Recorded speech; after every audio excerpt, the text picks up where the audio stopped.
சங்கீதம் 25, 12, 13 வசனங்கள். கர்த்தருக்கு பயப்படுகிற மனுஷன் எவனோ அவனுக்கு தாம் தெரிந்து கொள்ளும் வழியை போதிப்பார்.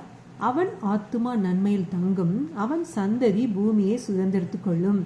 இந்த வசனம் பார்த்தீங்கன்னா, ஆண்டவருக்கு நாம் பயந்து நடக்கும்போது நமக்கு என்னென்ன ஆசீர்வாதங்கள் ஆண்டவர் தருவார் அப்படிங்கிறத தெளிவாக சொல்லுது. நம்ம கர்த்தருக்கு பயந்து நடந்தோம்னா நம்ம வாழ்க்கையில் என்ன பிரச்சனை வந்தாலும் அதை மேற்கொள்ளும் வழியை கர்த்தர் நமக்கு சொல்லி தருவார். நம்முடைய ஆத்துமா, அதாவது நம்முடைய சோல் எப்பவுமே ஒரு சமாதானமாக, ஒரு சந்தோஷமாக, மகிழ்ச்சியாக இருக்கும். கர்த்தருக்குள் நாம் இருக்கும்போது நம்ம மனசில் எப்போவுமே ஒரு சந்தோஷம் இருக்குங்க, அதில் எந்த டவுட்டும் கிடையாது. நம்மளோட சந்ததி பூமியை சுதந்திரத்து கொள்ளுமா. நாம் கர்த்தருக்கு பயப்படும் போது நம்ம சந்ததிக்கு ஆண்டவர் கொடுக்குற ஆசீர்வாதம் எவ்வளோ பெருசு பாருங்க. பூமியை சுதந்திரத்து கொள்ளும்படி ஆண்டவர் செய்வாரா நம்மளோட பிள்ளைங்களை. ஸோ நம்ம எப்போவுமே கர்த்தருக்கு பயந்து நடப்போம்.